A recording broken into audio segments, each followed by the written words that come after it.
آخر ہو کیا تم؟ ایک عام سی شکل و صورت کی لڑکی، وہ مغرور انداز میں بولا۔ اچھا، آپ کی بہنیں بیٹیاں بہت عزت دار ہوتی ہیں، دوسروں کی بہنوں بیٹیوں کو جو بھی کہو، اور دوسری بات وہ اور لڑکیاں ہوں گی جو آپ کے اس ڈائناسور جیسی شکل کے پیچھے آتی ہوں گی۔ میرے ابھی اتنے برے دن نہیں آئے۔ وہ اس کی اچھی بھلی شکل کی بے عزتی کر چکی تھی، اور تیسری بات میں وہی عام شکل و صورت والی لڑکی ہوں جو آپ کو نظر انداز کر چکی ہوں۔ اب ہٹیے میرے آگے سے، ورنہ میں ضرورت پڑ جانے پر 2-3 لگا بھی دیتی ہوں۔ وہ اسے دھکیل کر آگے بڑھ گئی۔ اس نے زور سے گاڑی پر مکہ مارا۔ وہ دونوں یونیورسٹی میں ساتھ ساتھ ٹہل رہے تھے۔ عدن اسے کل والی بات کا ذکر کر رہی تھی اور زیان بغور اسے سن رہا تھا۔ عدن نے بات ختم کر کے زیان کے تاثرات جاننے کی کوشش کی، اور یہ دیکھ کر کہ وہ تپ کر رہ گئی۔ معمول کے مطابق آج بھی وہ مسکرا رہا تھا۔ زیان، تمہیں میری باتیں مذاق لگ رہی ہیں؟ وہ غصے سے بولی تو وہ بوکھلا گیا۔ نہیں تو تمہیں کس نے کہا؟ وہ بظاہر سنجیدہ ہو گیا، لیکن ابھی بھی شرارت سے بول رہا تھا۔ ہاں، تمہیں ویسے بھی کیا فرق پڑتا ہے؟ کوئی مجھے جو بھی کہے، محبت تھوڑی کرتے ہو مجھ سے؟ وہ روٹھ کر بولی۔ وہ یکدم سنجیدہ ہوا۔ عدن، اس نے اس کے چہرے کا رخ اپنی طرف کیا۔ ٹھیک ہے، مذاق اپنی جگہ، لیکن میری محبت پر انگلی مت اٹھاؤ۔ تم جو یہ بات کہہ رہی ہو وہ ٹھیک ہوگا۔ کوئی آوارہ ٹائپ بندہ، اور تم نے سنا دی نا اسے۔ پھر اگر کسی سے تمہاری وجہ سے جھگڑا ہوتا تو تم ہی روکتی ہو۔ تم بتاؤ میں کیا کروں؟ وہ محبت سے اس کی آنکھوں میں دیکھ رہا تھا۔ کچھ نہ کرو، بس اپنی لائف کے ساتھ سنجیدہ ہو جاؤ۔ وہ ابھی تک ناراض تھی۔ اچھا بابا، سوری۔ اس نے اپنے کان پکڑ کر اس سے معذرت کی تو عدن مسکرا دی۔ آئی لو یو، وہ محبت سے بولا۔ بٹ آئی ہیٹ یو، وہ شرارت سے بولی۔ لیکن آئی لو یو ٹو، اس نے مسکرا کر کہا۔ سیشن کلوز ہو گیا ہے، تم پھر گاؤں چلے جاؤ گی کیا؟ وہ یکدم اداس ہوا۔ یہ ان کا آخری سیشن تھا۔ ان کا بی ایس سی کلیئر ہو چکا تھا، اب بس ڈگری لینے آنا تھا۔ ہاں، جا تو رہی ہوں، اس نے اپنی کتابیں سمیٹتے ہوئے کہا۔ اب یہاں رہنے کا کیا فائدہ؟ یونی لائف تو ختم ہو چکی ہے، اس نے مطمئن سے انداز میں کہا۔ ہوں، اس نے مخصوص ہو ہی کہا۔ عدن اس کے چہرے کی طرف دیکھ رہی تھی۔ وہ بہت اداس لگ رہا تھا۔ کیا ہوا زیان؟ وہ وجہ جانتی تھی، پھر بھی پوچھے بنا نہیں رہ سکی۔ بس عدن، میرا دل نہیں چاہ رہا تم اس بار گھر جاؤ، اس نے مایوس سے انداز میں کہا۔ عدن جب بھی جاتی زیان اداس ہو جاتا تھا، مگر اس نے ایسے کبھی ضد نہیں کی تھی۔ کیا ہو گیا ہے زیان؟ گھر نہ جاؤں؟ میں تو یہاں پڑھنے آئی تھی، اب ہو چکی پڑھائی تو ابو یہاں تھوڑی رہنے دیں گے؟ پہلی بار تھوڑی گھر جا رہی ہوں، اس نے اسے بہلانے کی کوشش کی۔ آخری بار جا رہی ہو؟ پہلی تو امید تھی تم واپس آ جاتی ہو، اب تو وہ بھی نہیں ہے، اور پتہ نہیں کیوں عدن اس بات میرا دل نہیں مان رہا۔ لیکن وہ اسی طرح افسردہ تھا۔ تم کب سے دل کی سننے لگے؟ اس نے اس کا مذاق اڑایا۔ جب سے تم سے محبت ہوئی ہے عدن، قسم سے تمہیں کھونے سے بہت ڈرتا ہوں، وہ کسی سہمے ہوئے بچے کی طرح کہہ رہا تھا جسے اپنی من پسند چھن جانے کا خطرہ ہو۔ اچھا تو تم نے کیا کیا میرے ساتھ؟ ٹائم پاس کیا؟ شادی نہیں کرو گے؟ وہ تشویشی انداز میں بولی۔ میں نے کب کہا؟ شادی کیوں نہیں کروں گا؟ تم میری ہو، تمہیں کوئی الگ نہیں کر سکتا، وہ پراعتماد لہجے میں بولا۔ اور عدن، اب میں بالکل دیر نہیں کروں گا، انہی دنوں میں امی سے بات کروں گا، اور جب تم ڈگری لینے آؤ گی نا تو اپنے وعدے کے مطابق تمہارے گھر رشتہ بھیج دوں گا۔ وہ ایک دم سے خوش ہوا تھا۔ تو پھر کیا مسئلہ ہے؟ فی الحال ہم موبائل پر رابطے میں رہیں گے، جیسے ہی تمہاری جاب پکی ہو جائے گی تو رشتہ لے آنا۔ اس نے جیسے مسئلہ ہی حل کر دیا۔ جاب سے یاد آیا۔ اچھا زیان، جاب کا کیا ہوا؟ اس نے جوش سے پوچھا۔ میں نے انٹرویو دے دیا تھا، اب بس ڈگری کی ضرورت ہے، اس نے نارمل انداز میں کہا۔ چلو اچھی بات ہے۔ وہ دوسری طرف دیکھنے لگی۔ کچھ دیر خاموشی برقرار رہی۔ تھوڑی دیر بعد پھر زیان کی طرف متوجہ ہوئی۔ پتہ ہی نہیں چلا یہ 4 سال کیسے گزر گئے، وہ مایوس کن لہجے میں بولی۔ مجھے بہت پتہ چلا، یہ 4 سال تمہارے روٹھنے اور میرے منانے میں گزر گئے، وہ قہقہ لگا کر ہنسا۔ ویسے زیان، اتنی جلدی ہو گیا سب؟ اب میں بہت جلد تمہارے گھر آنے والی ہوں۔ اس نے ہاتھ ٹھوڑی کے نیچے ٹکا کر اسے دیکھا۔ ہاں، میرا جینا حرام کرنے، اس کی زبان سے پھسل گیا۔ نتیجہ وہ جانتا تھا، وہ اس کے سر پر اپنی کتابیں مار کر ناراض ہو چکی تھی۔ وہ منانے میں اس کے پیچھے بھاگا تھا۔ وہ تیزی سے حویلی میں داخل ہوا تو سامنے آتی مہرو سے ٹکرا گیا۔ مہرو نے چونک کر دیکھا تو سامنے شہاک کھڑا تھا۔ نظر نہیں آتا، اندھی ہے کیا؟ اس نے مہرو کو گھورا۔ ہاں، تمہیں دیکھ کر ہو جاتی ہوں، وہ بڑبڑائی۔ مہرو، جو بولنا ہے اونچا بولا کرو، مجھے آہستہ سنائی نہیں دیتا، وہ جھنجھلا کر بولا۔ اندھی نہ ہو تو؟ وہ ہمیشہ ہی مہرو کی چھوٹی سی بات کو بڑھا دیتا تھا۔ تم جو بھی کہو، آج نہیں لڑوں گی تمہارے ساتھ، آج میں ویسے بھی بہت خوش ہوں۔ اس نے مسکرا کر شہاک کی طرف دیکھا۔ کیا ہوا؟ تمہاری بات پکی ہو گئی ہے؟ شہاک نے صوفے پر پرچمان ہو کر لمبا سانس لیا۔ تمہیں کیسے پتہ چلا؟ وہ اچھل پڑی۔ مطلب بڑے شاہ جی نے شہاک کو بتا دیا تھا؟ کیا سچ میں؟ وہ بھی ایک دم سیدھا ہو گیا۔ ہاں، کیوں، تمہیں نہیں پتا؟ وہ حیران ہوئی۔ نہیں تو میں نے تو ایسے ہی کہہ دیا تھا۔ کس سے ہوئی بات پکی؟ اس نے لاپرواہی سے کہا۔ جواب میں وہ شرمانے لگی۔ بولی کچھ نہیں۔ شہاک نے ایک نظر اسے دیکھا۔ تم مجھ سے ایسے شرما رہی ہو جیسے مجھ سے ہی تمہاری بات پکی ہوئی ہے۔ اس نے اس کا مذاق اڑایا۔ ہاں تو شاید تم ہی ہو نا، وہ مسکرا کر بولی۔ اور شہاک کو تو جیسے آگ لگ گئی۔ وہ سوچ بھی نہیں سکتا تھا، دو ٹوک منع کرنے کے باوجود اس کے گھر والے ایسی حرکت کریں گے۔ وہ تلملا کر رہ گیا۔ یہ سب کب ہوا؟ وہ سنجیدہ لہجے میں بولا۔ کیا مطلب؟ یہ سب تو بچپن سے طے تھا۔ اسے شہاک کا انداز سمجھ نہیں آ رہا تھا۔ میں شاہ جی کے سامنے انکار کر چکا ہوں۔ مہرو، میں تم سے شادی نہیں کرنا چاہتا۔ نہیں اچھی لگتی تم مجھے۔ کوئی زبردستی ہے کیا؟ میری اپنی زندگی ہے، اس کے فیصلے کرنے کا حق مجھے ہے۔ خام خواہ مسلط کر رہا ہے تمہیں مجھ پر۔ وہ مہرو کی تذلیل کر رہا تھا۔ مہرو کو اپنی آنکھیں نم ہوئی محسوس ہوئیں۔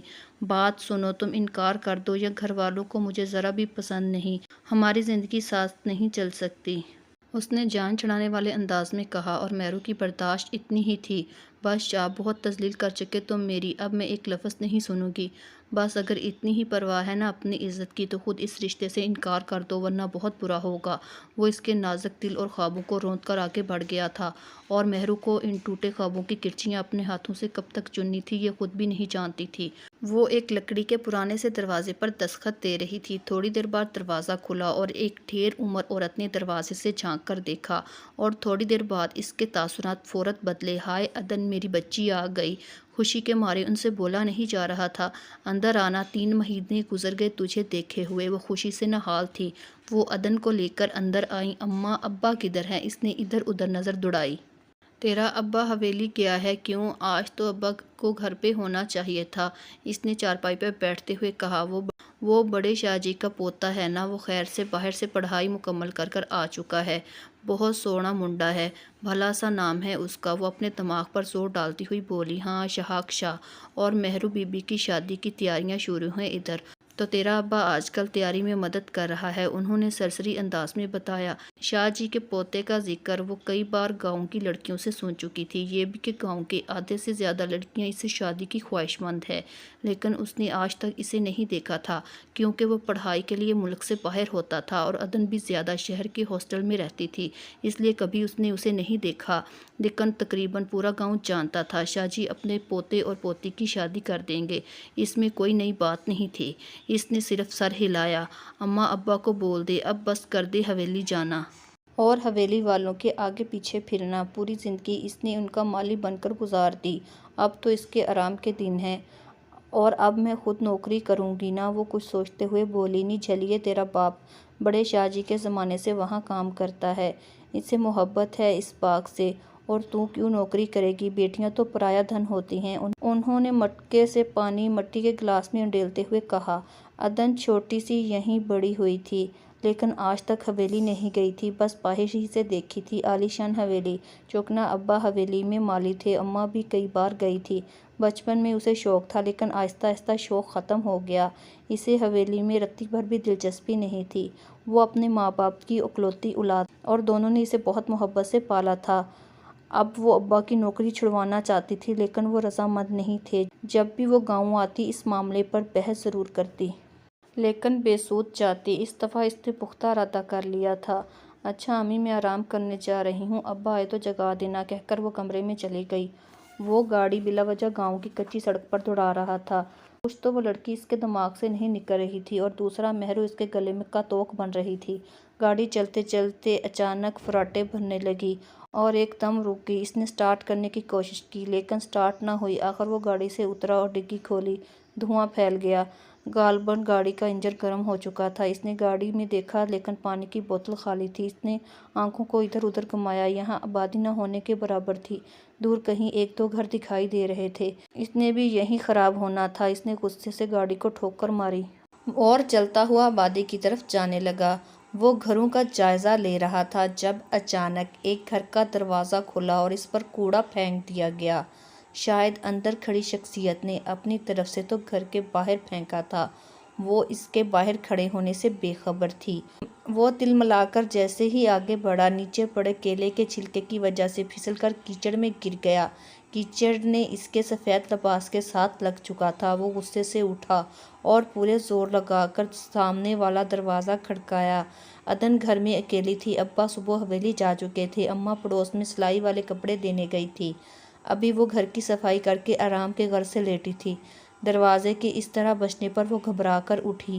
ابا تو اس وقت گھر آتے نہیں تھے۔ اماں بھی اس طرح دستک نہیں دیتی تھی۔ دروازے پر دستک دینے والا سانس بھی نہیں لے رہا تھا۔ آخر وہ جھنجھلا کر اٹھی اور دروازے کی پرانی سی کنڈی کھولی۔ سامنے کھڑے شخص کو دیکھ کر اس کی ہنسی چھوٹ گئی لیکن وہ پہلے ہی نظر میں اسے پہچان چکا تھا۔ وہ سوچ نہیں سکتا تھا وہ اسے ایسے ملے گی۔ وہ وہیں کھڑی زور زور سے ہنسنے لگی اور اسے تپا گئی۔ معاف کرو بابا، ابھی فی الحال گھر میں کوئی نہیں، لگتے تو کسی اچھے گھر کے ہو۔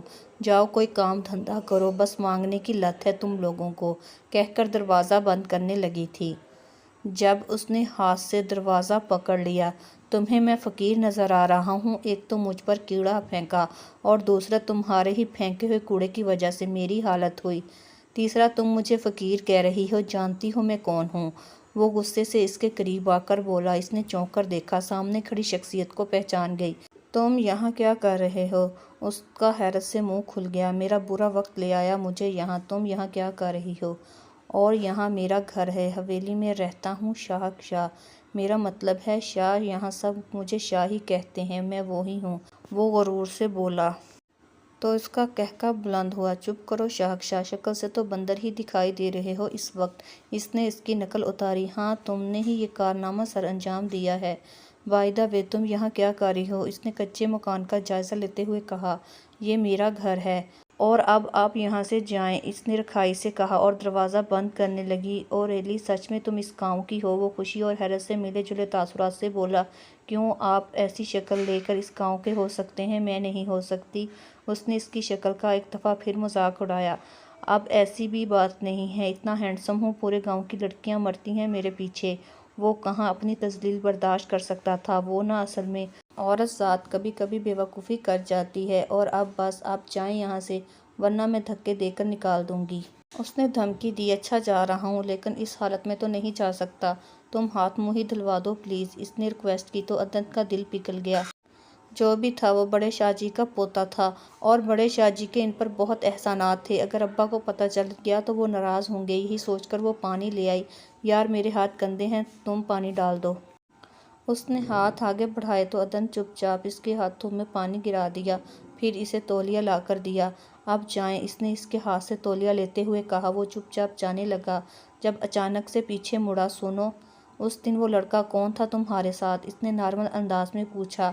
آپ کو مطلب کوئی؟ وہ سختی سے بولی۔ تھوڑی دیر پہلے تو کوئی مطلب نہیں تھا لیکن اب ہو گیا ہے، وہ زومینی لہجے میں بولا۔ وہ اس کے قریب آنے لگا تو اس کا دل زور سے دھڑکا۔ شاہ کو اچھی لگی ہو تم، اس نے اس کے کان میں سرگوشی کی۔ میں تمہارے جیسے امیر زادوں کو اچھی طرح جانتی ہوں، مجھ سے ایسی کوئی امید مت رکھنا۔ اب آپ عزت سے یہاں سے دفع ہو رہے ہیں یا ایک منٹ؟ اس نے شاہ کو بازو سے پکڑ کر دروازے سے باہر کیا۔ آئندہ اپنی شکل مت دکھائیے گا، اس نے غصے سے کہہ کر کھڑک سے دروازہ بند کر دیا۔ وہ اس کے اسی انداز پر مسکرا دیا۔ یہاں کوئی اور ہوتی تو شاہ اسے ایسی سزا دیتا ہمیشہ یاد رکھتی، لیکن وہ عدن تھی جو شاہ کے دل میں بس چکی تھی۔ وہ جیسے ہی گھر میں داخل ہوا ایک دم اس کا سامنا نگین شاہ سے ہو گیا۔ وہ اتنے دنوں سے اس سے چھپ رہا تھا، آج ایک دم سے وہ اس کے سامنے آئی تو وہ بوکھلا گیا لیکن اس نے ظاہر نہیں کیا، آگے جانے لگا جب پیچھے سے ان کی آواز نے اس کے قدموں کو بریک لگا دی۔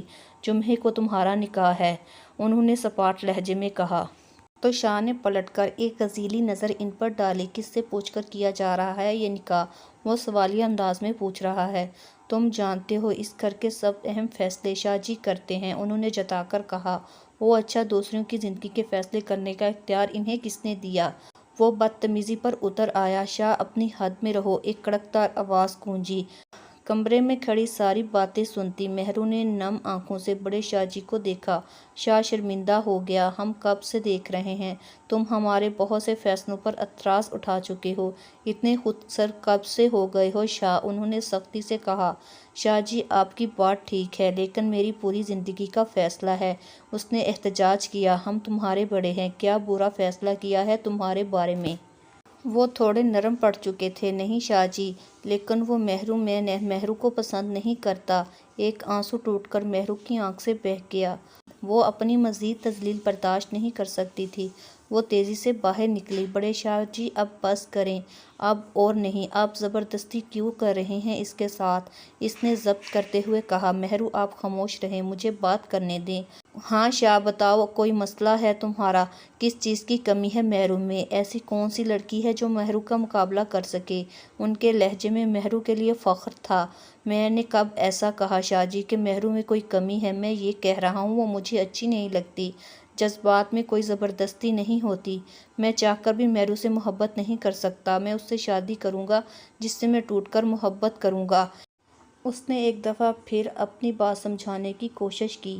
شاہ جی، مہرو نے کچھ کہنے کے لیے لب کھولے۔ بڑے شاہ جی نے ہاتھ کے اشارے سے اسے روک دیا۔ ٹھیک ہے شاہ، اگر تم ایسا چاہتے ہو تو ایسے ہی ٹھیک ہے۔ ہم تمہیں 2 دن کا وقت دے رہے ہیں، لے آؤ کوئی لڑکی مہرو کے مقابلے میں، ہم بھی دیکھیں جس سے تم محبت کرو گے وہ کیسی ہوگی۔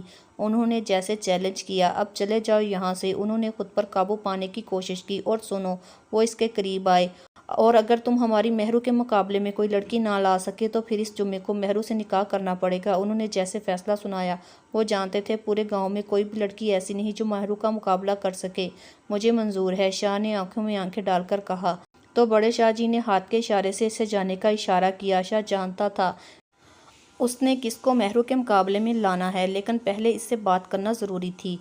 وہ یہ جانتا تھا جیسے جذبات اس کے بارے میں رکھتا ہے، کیا وہ بھی رکھتی ہے؟ 2 ملاقاتوں میں تو اس نے شاہ کی اچھی خاصی بے عزتی کر دی تھی، اور وہ لڑکا اس کے ساتھ اس لڑکی کا کیا تعلق تھا؟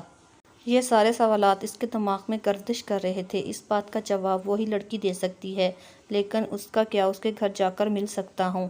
اس نے سوچا، نہیں، گھر میں تو اس کے ماں باپ بھی ہوں گے۔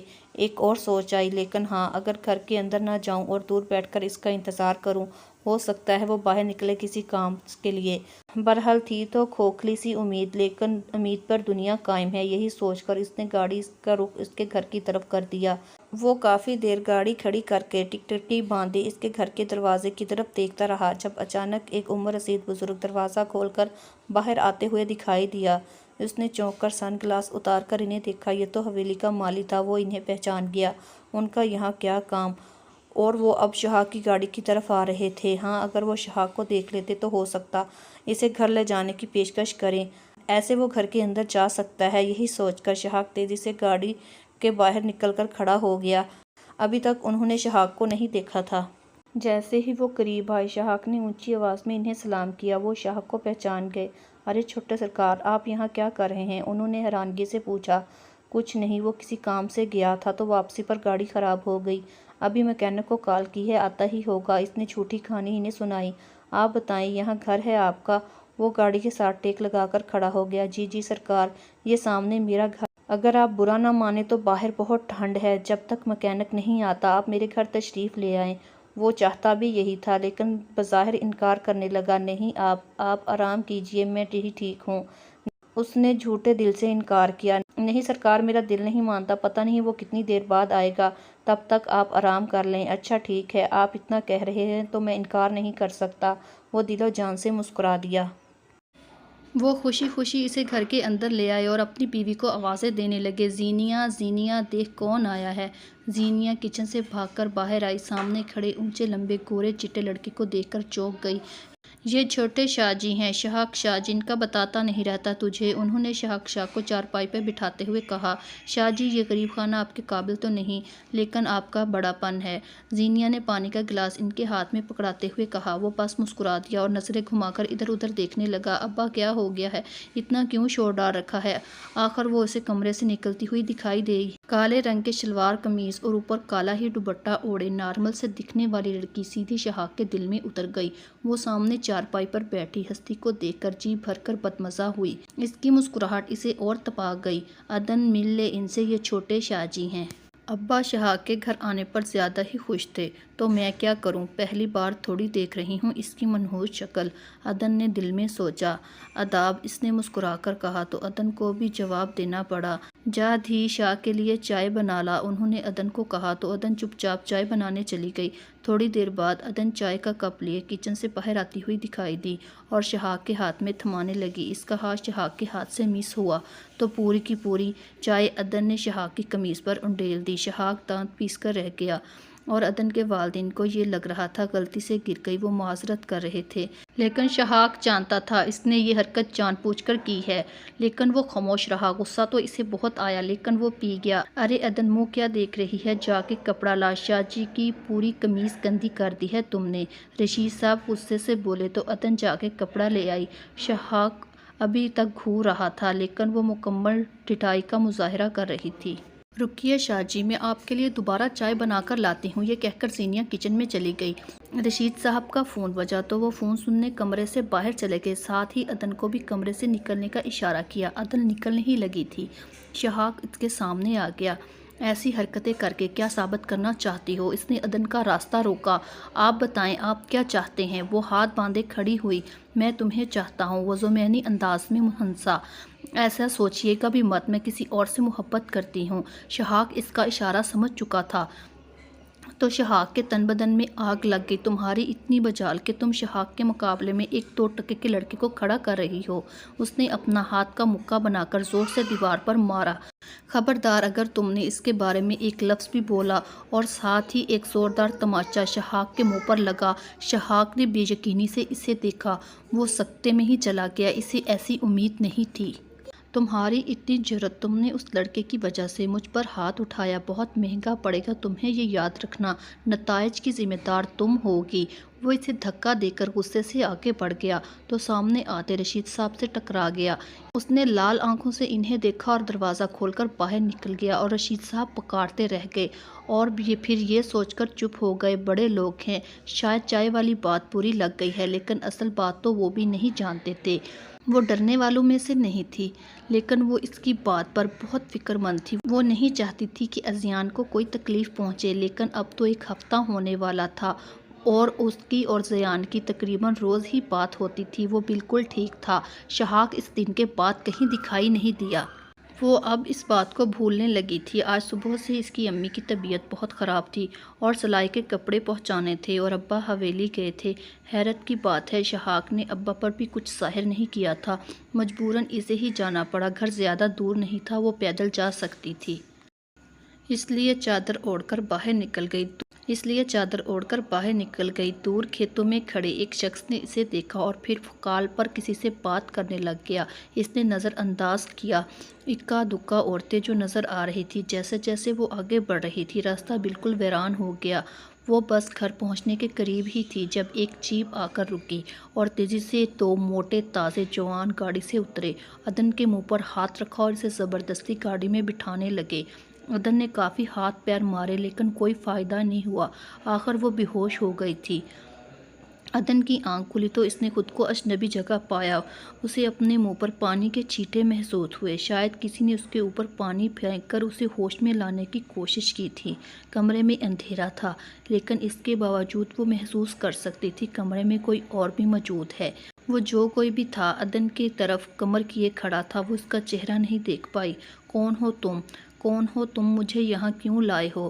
اس نے اٹھنے کی کوشش کی تو اسے محسوس ہوا اس کے ہاتھ پاؤں بندھے ہوئے ہیں۔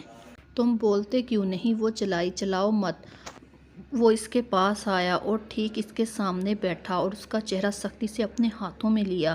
ہاں جی، تو میں وہی ہوں جس کے منہ پر تم نے تماچا مارا تھا۔ شہاب، اس نے بولنے کی کوشش کی، لیکن اب میں تمہارے چہرے پر ایسے تماچے ماروں گا جس کی سرخی تمہارے گالوں پر ہمیشہ رہے گی۔ اور ساتھ ہی ایک تماچا اس کے چہرے پر چاڑ دیا۔ مردانہ ہاتھ کی وجہ سے اس کا نچلا ہونٹ پھٹ چکا تھا، خون رسنے لگا تھا۔ میں تو تم سے محبت کرنے لگا تھا، لیکن تم نے میری محبت کو ٹھکرا دیا۔ اس نے ہاتھ میں پکڑے گلاس کو زور سے زمین پر مار کر کرچیاں پورے کمرے میں پھیلا دی۔ تم نے یہ ثابت کیا تم بیوی بننے کے نہیں رکھیل بننے کے قابل ہو۔ اس نے نفرت سے عدن کے منہ پر تھوکا۔ عدن چہرہ موڑ گئی۔ اب میں تمہیں بتاؤں گا، جب پورے گاؤں میں منہ دکھانے کے قابل نہیں رہو گی تب میرا بدلہ پورا ہوگا۔ فکر مت کرو، کچھ نہیں کروں گا تمہارے ساتھ، بس تمہیں یہاں ایک رات رہنا ہوگا اور پھر دیکھوں گا بد کردار کے لیبل کے ساتھ کیسے تمہارا عاشق تمہیں قبول کرتا ہے۔ اس نے کہکا لگایا۔ عدن سے کچھ بولا ہی نہیں جا رہا تھا۔ وہ یہاں سے نکلنے کی ترکیبیں سوچ رہی تھی۔ وہ ابھی بھی کچھ کہہ رہا تھا، لیکن عدن کی نظر خود سے دور پڑے کانچ کے ٹکڑے پر پڑی۔ شہاب کا موبائل بجا تو شہاب کمرے سے باہر نکل گیا۔ عدن کو اندھیرے میں کچھ دکھائی نہیں دے رہا تھا۔ مدھم سی روشنی میں خود کو گھسیٹتی کانچ کے ٹکڑے کے نزدیک گئی۔ اس کی کونیاں زمین کے ساتھ رگڑ کھانے کی وجہ سے زخمی ہو چکی تھی، لیکن وہ ہمت کر کے آگے بڑھی اور اپنے بندے ہاتھوں کو کانچ کے ٹکڑوں کے اوپر زبردستی رگڑنے لگی۔ پھر تھوڑی دیر بعد رسی کی گرپ ڈھیلی ہو گئی اور تھوڑی دیر بعد وہ آزاد ہو گئی۔ اس نے اپنے پاؤں کھولے اور آرام سے باہر جانے لگی۔ شہاب شاید کسی قدموں کی آہٹ سن کر تیزی سے آگے بڑھا۔ عدن نے ایک لمحہ ضائع کیے بغیر پاس پڑی کرسی اٹھا کر اس کے سر پر دے ماری۔ وہ درد کے مارے چلایا۔ وہ اندھا دھند باہر کی طرف بھاگنے لگی۔ اسے کچھ سمجھ نہیں آ رہا تھا وہ کہاں جائے۔ اسے معلوم نہیں تھا کہ وہ کس جگہ ہے۔ اندھیرے سے یہ بھی نہیں معلوم ہو رہا تھا رات ہو گئی ہے، لیکن یہ نہیں معلوم تھا رات کا کون سا پہر ہے۔ اسے اس جگہ سے باہر نکلنے کا راستہ نظر نہیں آ رہا تھا۔ وہ بار بار گھوم کر اسی جگہ واپس آ جاتی۔ وہ یہ بھی جانتی تھی وہ یہاں اکیلا نہیں ہوگا، یہاں اور بھی لوگ ہوں گے، اور وہ شاید بے ہوش ہو چکا تھا، لیکن عین ممکن ہے تھوڑی دیر بعد وہ لوگ یہ جان جائیں اور عدن کو ڈھونڈتے ہوئے اس کا پیچھا کریں۔ اسے وقت ضائع نہیں کرنا تھا۔ ابھی وہ کھڑی تھی، کسی کے قدموں کی چاپ سنائی دی۔ اسے اندھیرے میں کچھ دکھائی نہیں دے رہا تھا، شاید آنے والے لوگوں کے ہاتھ میں کوئی ایسی چیز تھی جس کی سے روشنی نکل رہی تھی۔ وہ ابھی اس کے قریب نہیں پہنچے تھے۔ عدن تیزی سے ایک بڑے سے ڈبے کے پیچھے چھپ گئی۔ اب وہ عدن کے بالکل قریب کھڑے تھے۔ یہیں ہوگی، اتنی جلدی نہیں نکل سکتی یہاں سے، ایک بڑی مچھوں والوں نے اپنے ساتھ کھڑے موٹے تازے آدمی کو کہا۔ صاحب کی حالت کیسی ہے اب؟ اس نے فکرمندہ لہجے میں پوچھا۔ بس ہسپتال لے گئے ہیں، وہ تو شکر ہے شور کی آواز سن کر عین وقت پر پہنچ گیا، ورنہ پتہ نہیں کیا ہو جاتا، لیکن اب اسے یہاں سے نکل نہیں دینا ہم نے۔ وہ اپنی مونچھوں کو تاؤ دے کر کہہ رہا تھا۔ عدن نے گھبرا کر جیسے ہی ہاتھ آگے بڑھایا، پاس پڑا ڈبہ نیچے گر گیا۔ وہ تیزی سے اس کی طرف آئے، عدن کو دیکھ لیا۔ عدن تیزی سے باہر کی طرف بھاگی، وہ بھی اس کے پیچھے بھاگے۔ عدن نے پیچھے مڑ کر نہیں دیکھا۔ دروازے کی بجائے اس نے کھڑکی سے باہر چھلانگ لگا دی۔ وہ تیزی سے بھاگتی جا رہی تھی۔ اسے یہ بھی نہیں پتا تھا کس سمت جانا ہے۔ وہ بھاگ رہی تھی، صرف اپنی عزت بچانی تھی۔ وہ جانتی تھی اگر ابھی پکڑی گئی تو اس کا بہت برا حال کیا جائے گا۔ اس نے پیچھے مڑ کر دیکھا تو وہ شاید بہت پیچھے رہ گئے تھے۔ درختوں کی اونچائی سے اسے پتہ چل رہا تھا یہ کوئی جنگل ہے۔ وہ وقتی طور پر پاس ہی پڑے چھوٹے سے کنویں کے پاس بیٹھ گئی۔ وہ اس کے قریب آئے، کافی دیر ادھر ادھر دیکھا، لیکن وہ نہیں ملی تو وہ آگے بڑھ گئے۔ زمین کے ساتھ رگڑے کھانے کی وجہ سے عدن کی دونوں کلائیاں بری طرح زخمی ہو گئی تھی۔ صبح کا سورج طلوع ہونے سے پہلے اسے گھر پہنچنا تھا۔ اس نے اٹھنے کی کوشش کی تو اسے سامنے کا پیڑ دکھائی نہیں دیا۔ کچھ کمزوری بھی تھی، اس کا سر پیڑ سے ٹکرا گیا۔ وہ گر گئی اور بے ہوش ہو گئی۔ شاہ کو بروقت ہاسپٹل پہنچانے کی وجہ سے اس کی جان بچ گئی تھی۔ اب وہ خطرے سے باہر تھا۔ اس نے کال کر اپنے بندوں کو واپس بلا لیا۔ عدن نہیں ملی تھی، وہ تھی بھی انجان جگہ، پتہ نہیں اپنے گھر پہنچی بھی ہوگی یا نہیں۔ وہ رات سے گھر نہیں گیا تھا، پتہ نہیں حویلی میں ماحول کیسا ہوگا، وہ یہی سوچ رہا تھا۔ معمولی چوٹیں تھیں، ڈاکٹر نے ڈسچارج کر دیا۔ وہ ہسپتال سے نکلا اور گاڑی کا رخ حویلی کی طرف کیا۔ عدن کی آنکھ کھلی تو خود کو ایک انجان جگہ پایا، شاید کوئی ہسپتال تھا یا ڈسپنسری۔ اس نے اپنے سر پر بوجھ محسوس کیا اور ایک دفعہ پھر اسے سب یاد آنے لگا کہ کیسے وہ وہاں سے بھاگی اور پھر گر کر بے ہوش ہو گئی۔ پھر اس کے بعد اسے کچھ یاد نہیں آ رہا تھا۔ ابھی وہ سوچ ہی رہی تھی جب ایک بوڑھی عورت اندر آئی۔ اس کے ہاتھ میں مختلف جڑی بوٹیاں پکڑی ہوئی تھی۔ ایک نرم سی مسکراہٹ چہرے پر سچائی وہ عدن کو دیکھ رہی تھی۔ یا اللہ تیرا شکر ہے اس نے تمہیں زندگی دی، اس نے ہاتھ آسمان کی طرف اٹھا کر کہا۔ عدن نے ناسمجھی سے انہیں دیکھا۔ پورا 1 ہفتے بعد ہوش میں آئی ہو تم؟ انہوں نے اس کے ماتھے پر ہاتھ رکھ کر چیک کیا، شاید بخار تھا۔ 1 ہفتہ، وہ زیر لب بڑبڑائی، وہ جو ایک دن بھی گھر سے باہر نہیں رہنا چاہتی تھی۔ اور کہاں 1 ہفتہ، پتہ نہیں امی ابو کیسے ہوں گے۔ ایک دم اسے خیال آیا، اماں میں نے گھر جانا ہے، میری امی ابو پریشان ہو رہے ہوں گے، وہ کسی چھوٹے بچے کی طرح کہہ رہی تھی۔ نام کیا ہے تمہارا؟ کہاں سے آئی ہو بیٹا؟ میرے شوہر کو شدید زخمی حالت میں قریب ہی کنویں کے پاس ملی تھی تم، کیا ہوا تمہارے ساتھ؟ وہ تفتیشی لہجے میں بولی تو عدن رونے لگی اور ساری بات انہیں بتانے لگی۔ تو یعنی تمہارے گھر والوں کو علم نہیں کہ تم کہاں ہو؟ وہ فکر مند لہجے میں بولی، جی اماں پلیز مجھے میرے گاؤں پہنچا دیں، میرے گھر والے بہت پریشان ہوں گے۔ وہ ایک دفعہ پھر رونے لگی۔ اچھا ٹھیک ہے، تم پریشان نہ ہو، ابھی فی الحال تمہاری حالت ایسی نہیں کہ تمہیں گھر بھیج دیا جائے، لیکن حالات ایسے ہیں کہ تم جتنی جلدی گھر واپس جاؤ اتنا ہی اچھا ہے، میں تمہارے گھر جانے کا بندوبست کرتی ہوں۔ وہ اسے تسلی دے کر اٹھی۔ غضب خدا کا، ایسی بدکردار لڑکی، پیار پیچھے لڑائے اور بھاگ کسی اور کے ساتھ گئی۔ آبدہ بیگم نے کانوں کو ہاتھ لگاتے ہوئے کہا، میں تو تمہاری خوشی کے لیے چلی آئی تھی، چلو میرے بیٹے کی مرضی ہے، لیکن مجھے کیا معلوم تھا وہ محترمہ تو کب کی گھر سے بھاگ چکی ہیں۔ ماں باپ کہتے ہیں اغوا ہوئی ہے، اب عزت بھی تو بچانی ہے۔ وہ اونچی اونچی آواز میں اذیان کو سنا رہی تھی۔ اذیان تو جیسے صدمے میں تھا، وہ ساری باتیں جھوٹ لگ رہی تھی۔ تبھی وہ 1 ہفتے سے اس کا فون نہیں اٹھا رہی تھی اور نہ ہی کسی میسج کا جواب دے رہی تھی۔ آخر اس نے سوچا شاید کسی بات سے ناراض ہو، رشتہ بھیج کر وہ اسے سرپرائز کر دے گا، لیکن وہ جب یہاں پہنچا تو وہاں کے منظر اور حالات ہی کچھ اور تھے۔ عدن 1 ہفتے سے لاپتہ تھی گھر سے، اور تب ہی اس سے رابطے میں نہیں تھی، اور امی کا پارا ہائی ہو گیا تھا۔ وہ بہت کچھ سنا آئی تھی اور ابھی بھی گھر میں اسے چین نہیں آ رہا تھا۔ وہ مسلسل اس کے کردار پر انگلیاں اٹھا رہی تھی۔ امی پلیز اب بس کر دیں، عدن میرے ساتھ ایسا نہیں کر سکتی، وہ محبت کرتی ہے، ہو سکتا ہے کوئی حادثہ پیش آ گیا ہو۔ وہ ایک دفعہ پھر اپنی ماں کو سمجھانے کی کوشش کرنے لگا۔ بس کر دے اذیان، تو ایک لفظ بھی اور اس لڑکی کی حمایت میں مت بولنا، کوئی حادثہ نہیں پیش آیا۔ ایسا بھی کیا حادثہ پیش آ گیا کہ گھر والوں کی یاد بھی نہیں آئی اسے؟ اگر حادثہ پیش آتا تو زندہ ہونے کی نہ سہی موت کی خبر ہی گھر پہنچ جاتی۔ تیرے ساتھ دل لگی کرتی رہی، تو اسے محبت سمجھتا رہا، اب بس تیرا ہو گیا۔ تیرے کہنے پر 1 دفعہ گئی میں اس کے گھر، بے عزتی کروا آئی ہوں۔ اب اگر زیان تو نے اس لڑکی سے رابطہ رکھا تو میرا مرا ہوا منہ دیکھے گا۔ اب میں کسی قیمت پر اس بدکردار لڑکی کو اپنی بہو نہیں بناؤں گی۔ انہوں نے باقاعدہ دھمکی دی، امی میں اس سے محبت کرتا ہوں، مجھے ایک موقع تو دیں امی۔ وہ بے بسی کی انتہا پر تھا، اس کا دل نہیں مانتا تھا عدن ایسا کر سکتی ہے۔ تجھے اپنی ماں کی اب کوئی پرواہ نہیں، تجھے وہ لڑکی مجھ سے آگے ہے، ہائے میں مر جاتی تو اچھا ہوتا۔ وہ اٹھی اور چھری لے آئی۔ اذیان نے زبردستی ان سے چھری لینے کی کوشش کی۔ نہیں، پہلے کھا میرے سر کی قسم، اس لڑکی کا چہرہ نہیں دیکھے گا اب، امی چھوڑ دے، اسے لگ جائے گی۔ اس نے 1 دفعہ پھر زبردستی چھری لینے کی کوشش کی، لیکن وہ مان نہیں رہی تھی۔ آخر اس نے سر کی قسم کھانے کے سوا کوئی چارہ نہیں تھا۔ وہ اپنی ماں کی ضد جانتا تھا، ثریا بیگم جانتی تھی، اب وہ لڑکی واپس نہیں آئے گی۔ انہیں یہ لگتا تھا وہ کسی اور کے ساتھ بھاگ گئی ہے، لیکن وہ یہ بھی جانتی تھی ایسی لڑکیوں کا کوئی مستقبل نہیں ہوتا، وہ آگے جا کے خطرہ ثابت ہوتی ہیں۔ اسی لیے انہوں نے جذباتی ڈرامہ کر کے اپنی بات منوا لی تھی۔ وہ جیسے ہی گھر کے باہر پہنچی، باہر بہت سارے لوگوں کا ہجوم دیکھ کر گھبرا گئی۔ اسے کچھ غلط ہونے کا احساس ہوا۔ وہ بوجھل قدموں سے چلتی ہوئی قریب پہنچی۔ ایک جگہ ٹینٹ لگے ہوئے تھے جہاں بہت سارے مرد بیٹھے تھے، اور جگہ جگہ ٹولیاں بنا کر مرد بیٹھے باتوں میں مصروف تھے۔ یا اللہ سب ٹھیک ہو، اس نے دل سے دعا کی۔ وہ جیسے ہی قریب پہنچی، بہت سارے لوگوں نے نظریں اٹھا کر اسے دیکھا، پھر سرگوشیاں شروع ہو گئی، سب عجیب عجیب نظروں سے اسے دیکھ رہے تھے۔